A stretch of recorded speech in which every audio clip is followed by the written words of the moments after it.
खुदावन खुदा तेरा धन्यवाद तेरे शुक्र करते हैं खुदावन आज के इस समय के लिए घड़ी के लिए खुदावन तेरे शुक्र करते हैं गीतों भजनों में हमारी मदद और सहायता की हम आपका शुक्रगुजार करते हैं खुदावन खुदावन अब जब हम वचन में पढ़ने जा रहे हैं खुदावन सीखने जा रहे हैं खुदावन तेरे हाथों में देते हैं खुदावन इस पूरे समय को तेरे हाथों में देते हैं अपने आप को इन सबको तेरे हाथों में देते हैं खुदावन वो बुराज अपने हाथों में लेकर चलाना खुदावन हम देखें खुदावन तेरे वचन को और सुने खुदावन और सुनकर खुदावन उस पर अमल करें खुदावन और आज का वचन हमारी जिंदगियों में 100 गुना फल लेकर आए हर एक सुनने वाले की जिंदगी में 100 गुना फल लेकर आए खुदावन और ये लोग सुनने वाले ना हो बल्कि उस पर अमल करने वाले हो खुदावन उस पर चलने वाले हो खुदावन और जब तक आप ना आ जाए तब तक ये चलते जाए खुदावन खुदा जब तक इनकी जिंदगी है हम सबकी जिंदगी है तब तक चलते जाए खुदावन खुदा आज का जो भी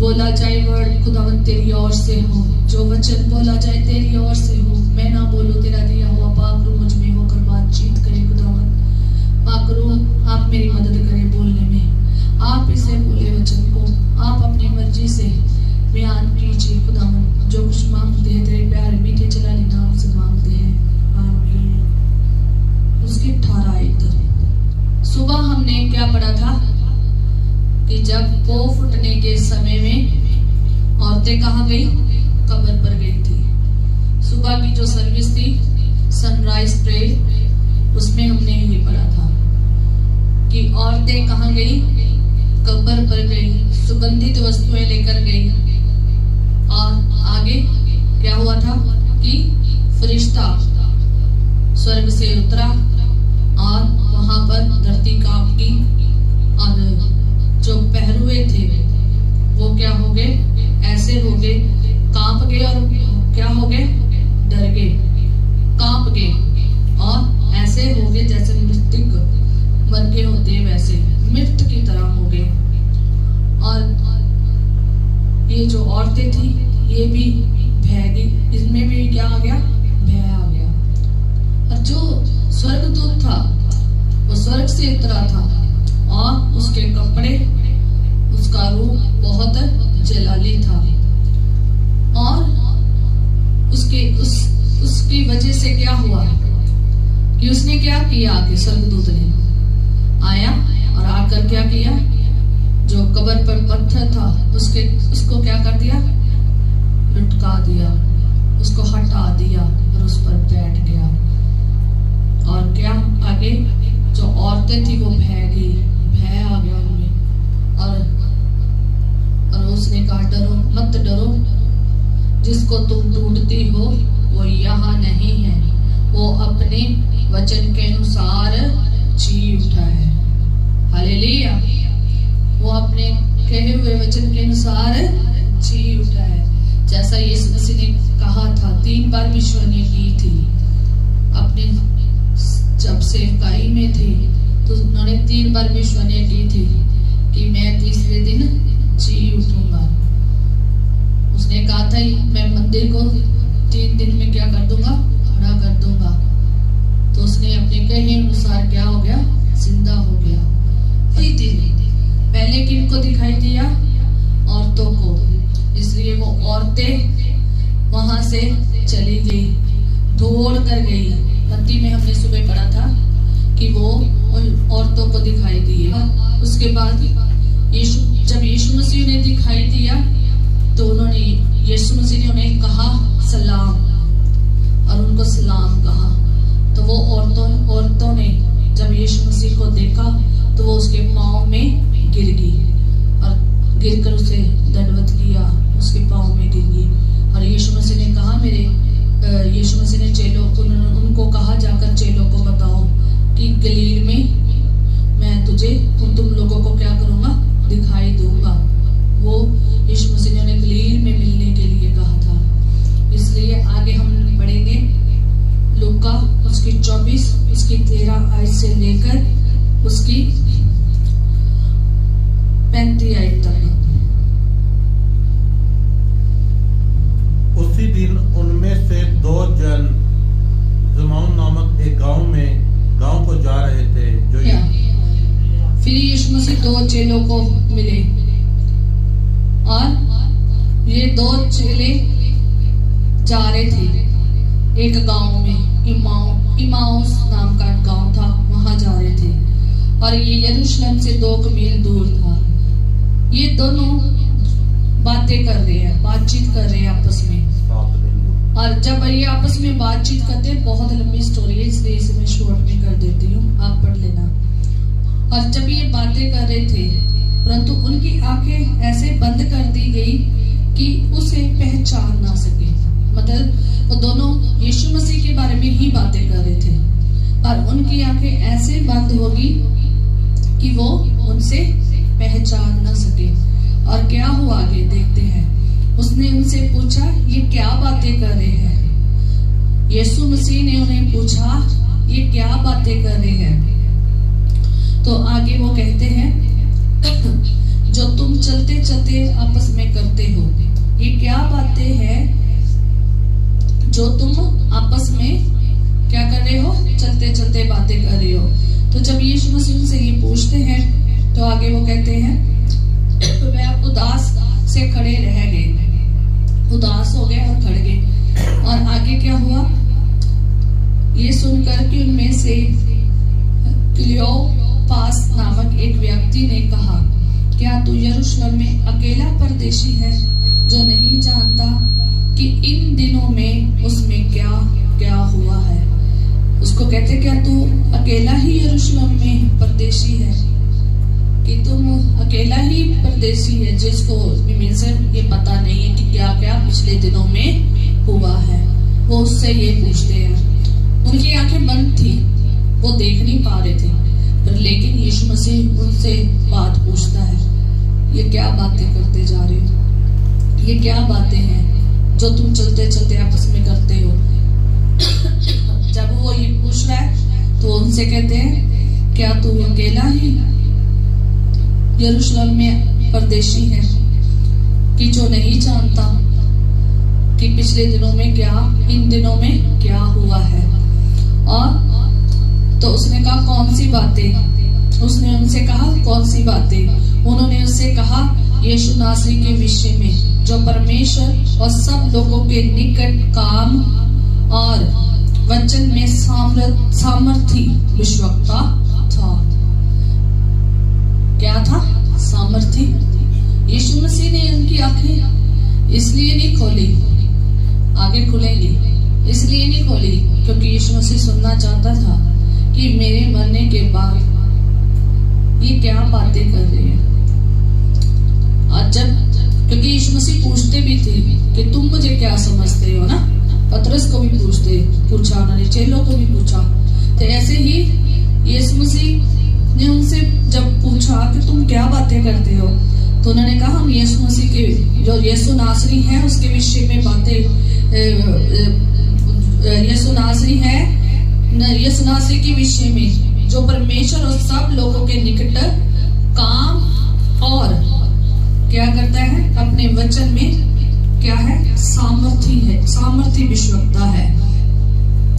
और आगे बोलते हैं, वो प्रधान याजकों और हमारे सरदारों ने उसे पकड़वा दिया कि उस पर मृत्यु की आज्ञा दी जाए। उसे क्रूस पर चढ़ाया। जो सही था वही वो बोल रहे थे। सब यीशु मसीह के खिलाफ नहीं थे।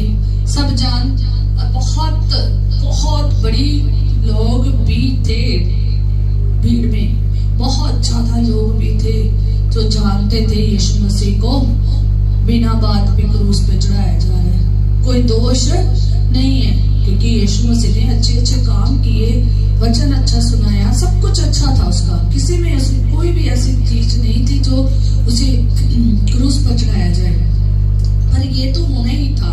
इसलिए ये जो बोल रहे हैं ना, बहुत अच्छा बोल रहे हैं। कहते हैं कि हमारे जो प्रधान याजक है ना, सरदार है, इन्होंने यीशु मसीह को क्या किया है, पकड़वाया भी है और क्रूस पर चढ़ाया भी है।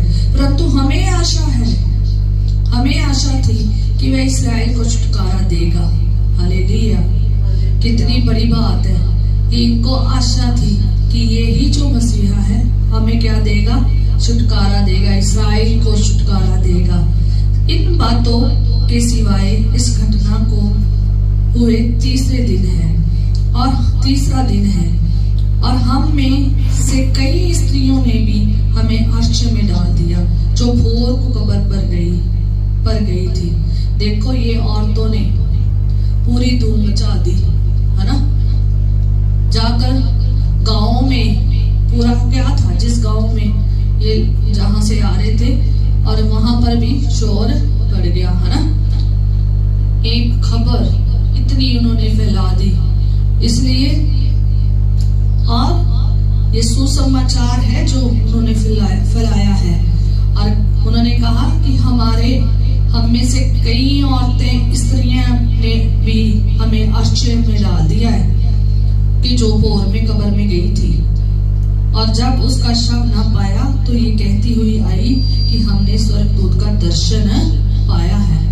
उन्होंने सारी बात आके बताई, जो वहां पर होता था ना, तो वो सारी बात बताई है। इसलिए ये लोग आकर क्या कर रहे हैं, आगे सारी बात बता रहे हैं। हालेलुया। कितनी बड़ी बात है कि वो यीशु मसीह को सच में जिंदा कुर्बानी जो चढ़ाई की थी ना इस्राएल के लिए, हम लोगों के लिए, वो मानते थे। और उन्हें ये भी मानते थे कि इन लोगों ने क्रूस पे चढ़ाया है। उन लोगों के बारे में भी चंगी तरह जानते थे कि जिन्होंने क्रूस पर चढ़ाया है। इसलिए तो उन्होंने कहा, उन्होंने जब ये गवाही भी सुनी तो उन्होंने साथ में उस जिसे वो पहचान भी नहीं रहे थे, यीशु मसीह को, उसको क्या दे रहे हैं, गवाही दे रहे हैं, उसको भी बता रहे हैं। और तो कहते हैं आगे कि तब हमारे साथियों में से कई एक कब्र पर गए, और जैसा स्त्रियों ने कहा था वैसा ही पाया, परंतु उसको ना देखा, पर उसको नहीं देखा। कब्र पर गए हैं, कब्र पर सिर्फ किनको दिखाई दिया, यीशु, स्त्रियों को। तो यीशु मसीह ने, जबकि कब्र पर जाना बनता भी नहीं था, क्या कहा था स्वर्गदूत ने कि वो यहाँ नहीं है, जिसे तुम ढूंढती हो वो यहाँ नहीं है। वो अपने कहे अनुसार, वचन के अनुसार क्या हो गया है, जी उठा है। उन सबको वेट करनी चाहिए थी कि यीशु मसीह कहाँ पर है, पुकारना चाहिए था, मुझे लगता है, ताकि यीशु मसीह ने दिखाई दे। और यहाँ पर देखते हैं कि वो कहते हैं कि हम में से जो औरतें थी जिन्होंने दिखाई दिया था, और वह उनकी जब बातों को सुनकर, कहता है कुछ लोगों ने उनकी बातों को सुना, कुछ लोग वहां कब्र में गए, तो जैसा उन्होंने देखा था वैसे पाया। कब्र खुली पड़ी थी, पहरेदार भाग गए थे, और शव वहां पर नहीं था, और पर लेकिन किसी को वो दिखाई नहीं दिया। तभी उसने उनसे कहा, है निर्बुद्धियों और विश्वासघातों की सब बातों पर विश्वास करने में मत दियो। यीशु मसीह ने उनसे क्या कहा, इनको नहीं पता कि ये यीशु है, क्योंकि इनकी आंखें ऐसी बंद कर दी गई कि ये पहचान ना सके। हालेलुया। और यीशु मसीह ने उनसे कहा, है निर्बुद्धियों, इतना कुछ वचन जानते हो, इतना पता है, विश्ववक्ताओं ने क्या कहा है वो भी पता है, जो वचन यीशु ने सुनाए वो भी पता है, ये भी पता है वो मसीहा है, ये भी पता वो हमारे लिए मारा गया है, ये भी पता है वो हमारे लिए सब कुछ उसने सहा है, ये भी पता है कि क्रूस पर किन लोगों ने चढ़ाया है ना, सब कुछ पता है। कहता विश्ववक्ताओं की सारी बातें बातों पर विश्वास करते हो, मत दियो, तुम में कोई मत नहीं है, बिना मत के हो। और मसीह ये दुख उठाकर अपनी महिमा में प्रवेश, क्या अवश्य नहीं था कि मसीह ये दुख उठाकर अपनी महिमा में प्रवेश करे? सब कुछ पता है इनको, पर लेकिन इनको ये नहीं पता कि यीशु मसीह जी उठा है, जबकि विश्ववाणी की गई है। यीशु मसीह के सुसमाचार को जानते, सब कुछ जानते, पर लेकिन ये नहीं जानते कि यीशु मसीह ने अपने कहे अनुसार जिंदा हो गया। ना चेलों ने और ना उन स्त्रियों ने और कोई भी नहीं, पर यीशु मसीह कह रहे हैं मत दियो, निर्बुद्धो। क्यों? क्योंकि मसीहा ने ये दुख उठाकर अपनी महिमा में प्रवेश करे। कहता क्या अवश्य ना था कि मसीह ये दुख उठाकर अपनी महिमा में क्या हो, प्रवेश हो। हालेलुया। यीशु मसीह महिमा में प्रवेश होना था, पर लेकिन इनको याद नहीं, इसलिए यीशु मसीह ने इनको निर्बुद्ध मतियों कहा।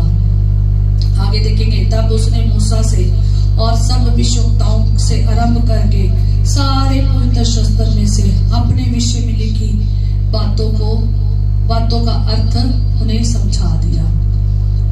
मूसा से लेकर सब भविष्यवक्ताओं से आरंभ से जो उसके विषय में कही दी बातें थी ना, वो सारी क्या कर दी, बता दी।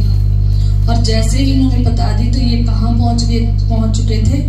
कहते इतने में वह उस गांव के पास पहुंच गए जहां वह जा रहे थे, और उसके ढंग से ऐसा जान पड़ा कि वह आगे बढ़ना चाहता है। तो जब वो बातें कर रहे थे, यीशु मसीह उनसे, ये दो जने थे, और ये आगे यीशु मसीह ने निकलना शुरू कर दिया। जैसे ये दो जने बातें कर रहे, आगे से निकलना शुरू कर दिया। तो जैसे वो आगे बढ़ने लगा, इन्होंने क्या कहा, ये दोनों ने, इन्होंने कहा कि परंतु उन्होंने ये कहकर उसे रोका, हमारे साथ रह, और क्योंकि संध्या हो चली है और दिन अब बहुत ढल गया है। तब वह उनके साथ रहने के लिए भीतर गया। हालेलुया। वो उनके साथ कहाँ चला गया, भीतर गया। रात हो गई थी, रात होने वाली थी, संध्या होने वाली थी। माहौल वहां का सही नहीं था, क्योंकि जो पिछले दिनों में बीता था तो लोग डर के मारे अपने घर में रहते थे, रह रहे थे, डर गए थे अपने घरों में। संध्या से पहले क्या सोच रहे थे कि चले जाएं। इसलिए ये इनको भी कह रहे हैं कि तुम रुक जा। इनको ये नहीं पता ये यीशु है, पर लेकिन जो भी था इन्होंने रोका। बहुत अच्छी बात है। अगर ये रोकते ना, मिलते ना यीशु को, तो फिर बड़ा आगे चमत्कार भी ना देख पाते। यीशु को इन्होंने रोका और कहा कि यहीं हमारे साथ ही रुक जा। क्यों? क्योंकि जो संध्या होती जा रही है, दिन रात होने वाली है, तो दिन अब बहुत ढल गया है, तो उसको भीतर ले आए। और जब वे भोजन करने बैठे, मैं बताती हूँ यहाँ पर कि जब वो भोजन करने बैठे तो तभी रोटी लेकर धन्यवाद किया, तो उसे तोड़कर उन्हें देने लगे। जैसे ही यीशु मसीह ने रोटी को तोड़ा, जैसा प्रभु भोज में तोड़ा था, वैसे ही यीशु मसीह ने रोटी को जब तोड़ा तो उन्हें धन्यवाद करके दी। तो आगे लिखा, इसमें लिखा है, तब उनकी आंखें खुल गई। कितनी बड़ी बात हुई। इसलिए हमें शराबानी जरूर लेनी चाहिए, प्रभु भोज लेना चाहिए। एक तो गुनाह से बचे रहेंगे, क्योंकि हमने जिस मेज पर आना है वहां पर गुनाह करके नहीं आना, साफ सुथरा शुद्ध आना है। दूसरा इसलिए क्योंकि यीशु मसीह के देह है, यीशु मसीह का खून है। जैसे ही भोजन खाने लगे, रोटी को तोड़ा, धन्यवाद करके दिया, तो क्या हुआ, आंखें खुल गई। हालेलुया। और उन्होंने उसे पहचान लिया। क्या कर लिया, पहचान लिया। फिर आगे देखना क्या हुआ, और वह उनकी आंखों से छिप गया। क्या हो गया, छिप गया, दिखाई नहीं। यीशु मसीह ने जो दिखाना था वो दिखा के यीशु मसीह क्या हुए, चले गए। और उन्होंने आपस में कहा, जब वह मार्ग में हमसे बातें करता था और पवित्र शास्त्र का अर्थ हमें समझाता था, तो क्या हमारे मन में उत्तेजना ना उत्पन्न हुई। वह उसी घड़ी उठकर यरूशलेम को लौट गए और उन 11 और उनके साथियों को इकट्ठे पाया। वे कहते थे कि प्रभु सचमुच जी उठा है और शिमोन को दिखाई दिया। तब उन्होंने मार्ग की बातें उन्हें बता दी, ये भी कि उन्होंने उसे रोटी तोड़ते समय कैसे पहचाना। हालेलुया। तब ये चेलों के पास गए, तब इन्होंने चेलों को बताया वो जो कह रहे थे अभी रात ढल गई, अभी क्या हो रहा है, संध्या हो रही है, रात दिन ढलता जा रहा है, अब बाहर नहीं जाना, घर में ही रहना है। वो लोग कहाँ फिर निकले, लौट गए, चेलों के पास गए, उन्हें जाकर ये खुशखबरी दी